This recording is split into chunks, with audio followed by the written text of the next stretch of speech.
Bismillah ar-Rahman ar-Rahim. In the name of Almighty Allah, the entirely merciful and especially merciful.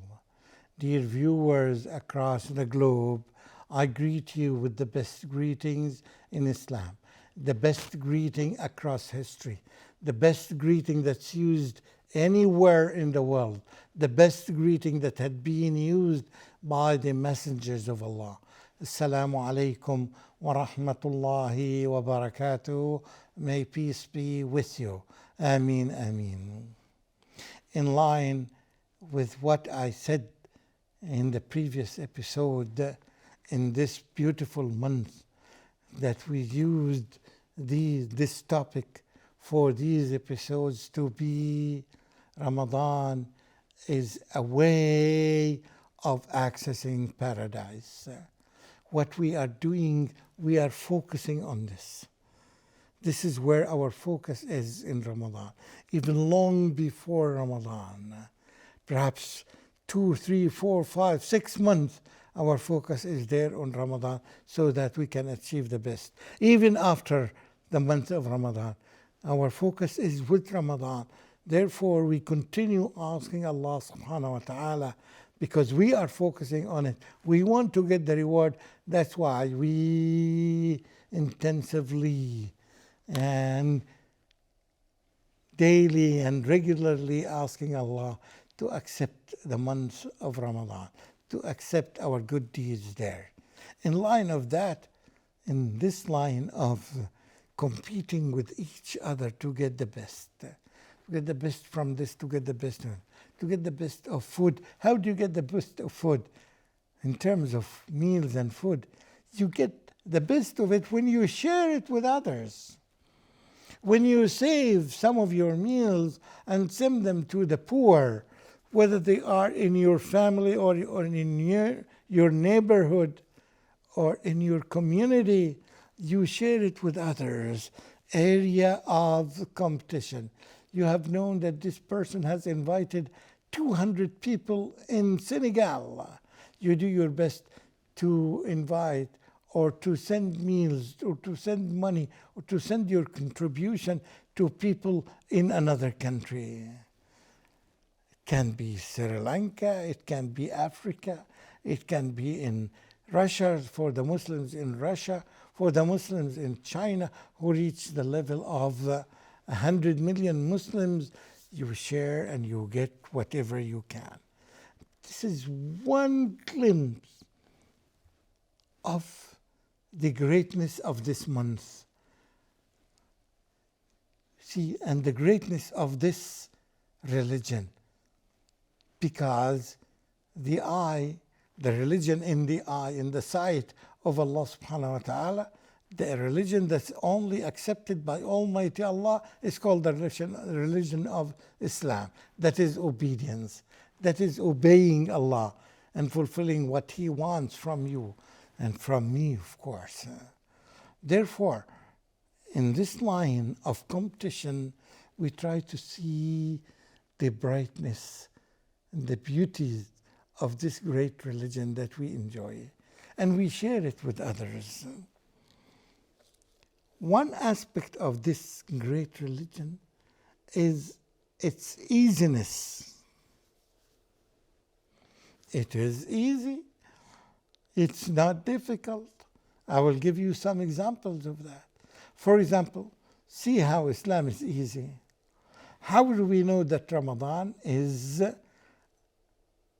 has begun?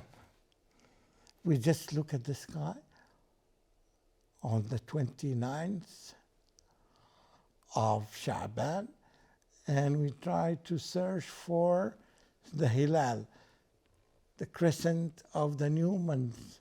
If we see it, so we know that tomorrow is the first day of Ramadan. Very easy. Just look at the sky. It's not something, you don't need even to calculate, to make some sort of calculations for all the months of the year and to follow a calendar, specific calendar. You don't need to do that. Because some people may not be educated.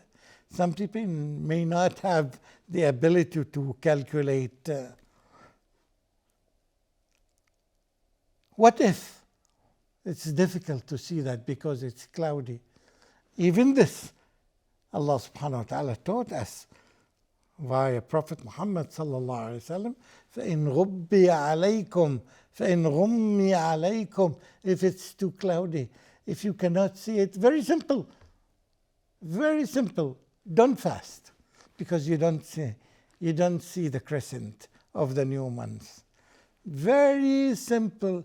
Any person in the world, even if you live in an island by yourself, you can observe Ramadan. Very simple. Wow. It's amazing. You don't need to do any calculation. You don't need to trouble yourself.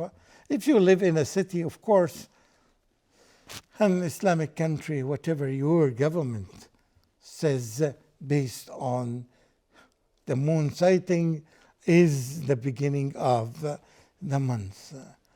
This is one simple evidence that this religion is very easy. This is and look at in Ramadan itself. If you are traveling, you have the opportunity to break your fast. You're not obliged to fast. You can compensate for this other day. If you are sick for whatever reason, you can break your fast. You cannot fast. If you are pregnant as a lady, yes, or breastfeeding your child, you don't need to fast. You can compensate for this later on other days. Simple, simple. Allah subhanahu wa ta'ala makes the religion very simple and makes it easy. And this is, by the way, one factor that attracts many people from different other religions to become Muslims, to convert their religion, to revert back to Islam. Because as we know that every human being, every newborn baby anywhere in the world, this baby is born as a Muslim. Meaning that the default, Allah subhanahu wa ta'ala, Allah created all humans are equals. But it is their parents that make the change.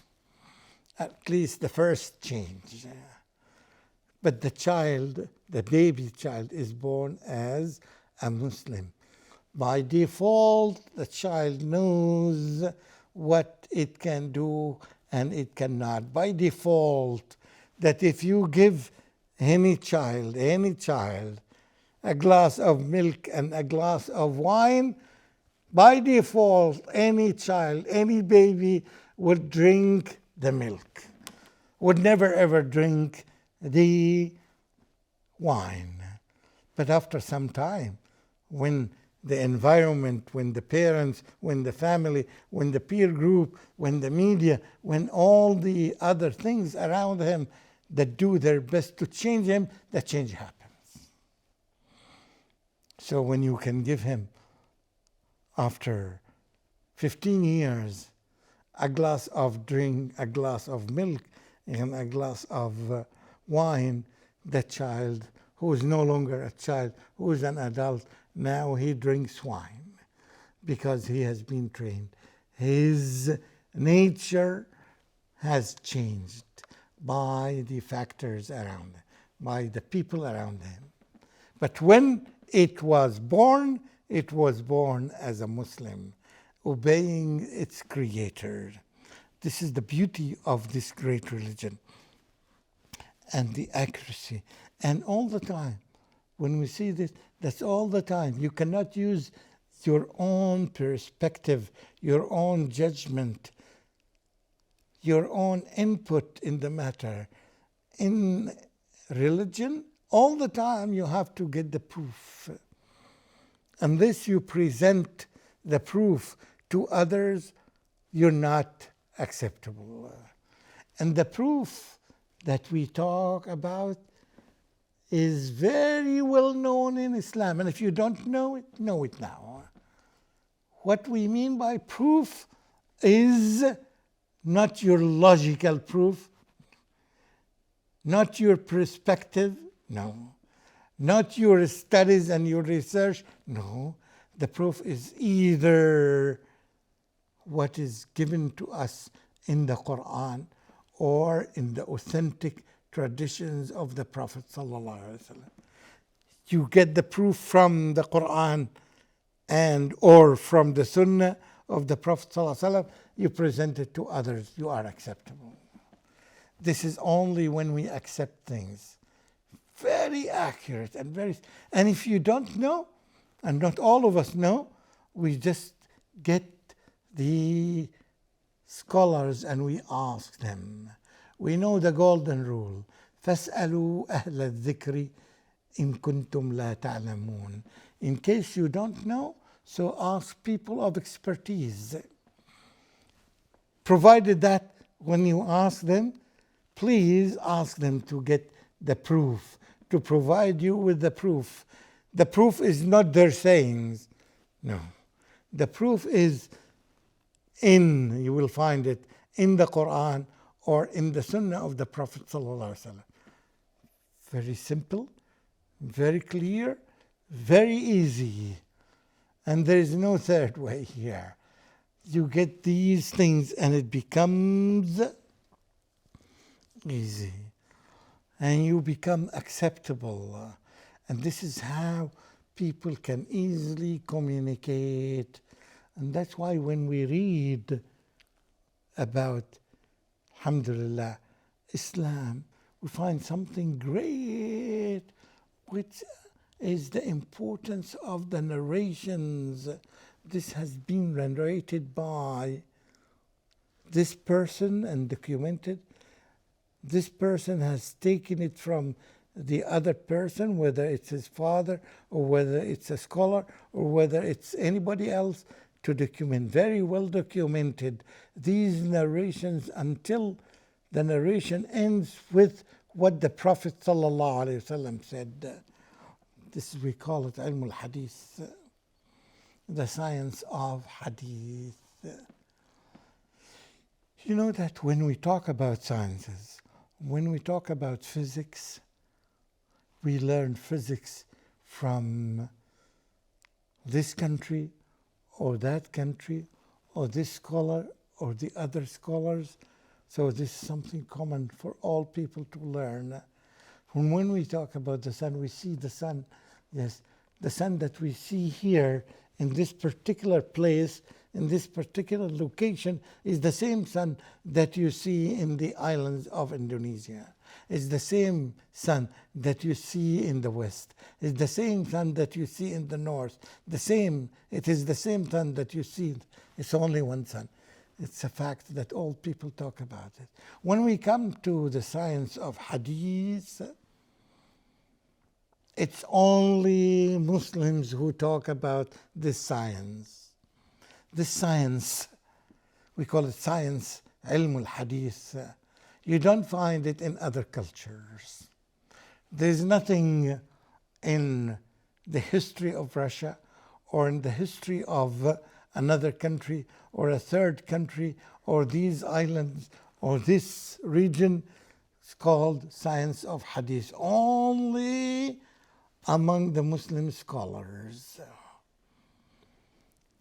And unless you verify that the narration is correct, the narrators are authentic, unless you go through specific areas, specific lines of scientific accurate and scientific authenticity, your sayings is not acceptable. And this science has been going on for almost 1400 years and more. And in this way, the Quran and the Sunnah of the Prophet ﷺ is kept safe and protected, as Allah subhanahu wa ta'ala himself guaranteed this by saying, إِنَّا نَحْنُ نَزَّلْنَا الذِّكْرَ وَإِنَّا لَهُ لَحَافِظُونَ. Indeed, we send down the dhikr. What is the dhikr? Two things, the Quran and the Sunnah. So Allah subhanahu wa ta'ala is the one that this Quran and this Sunnah is from Almighty Allah. It's revelation from Almighty Allah. He is the one. He is the only one who sent them down. And He is the only one who guaranteed that He will protect them. What is needed from us is our effort. We do the effort, we do the research, we collect these things, and we get until we reach the authentic evidence. Then we proudly present it to the seekers of knowledge, the people who want to learn. We don't teach our whims. We don't teach our opinions. We don't teach our own logic. Rather, we are followers. We are not initiators. We are not inventors in the religion. No. In any other science, you are very much encouraged and motivated to be an inventor, to be an innovator. Yet, in Islam, because it's the religion from Allah, and He's the one who guaranteed it, and He is the one who has the final say in it, we just follow what we have. And we do thank Allah subhanahu wa ta'ala for showing us this guidance. Without the guidance of Allah subhanahu wa ta'ala, there is no way for us to reach the truth. We do seek His guidance, and therefore you find that when we begin something, we say, Alhamdulillah. When we end with something, we say, Alhamdulillah, Alhamdulillah, then Alhamdulillah, then Alhamdulillah, which never ends from the tongue of a believer, from a tongue of a Muslim. وآخر دعوانا أن الحمد لله رب العالمين والسلام عليكم ورحمة الله وبركاته.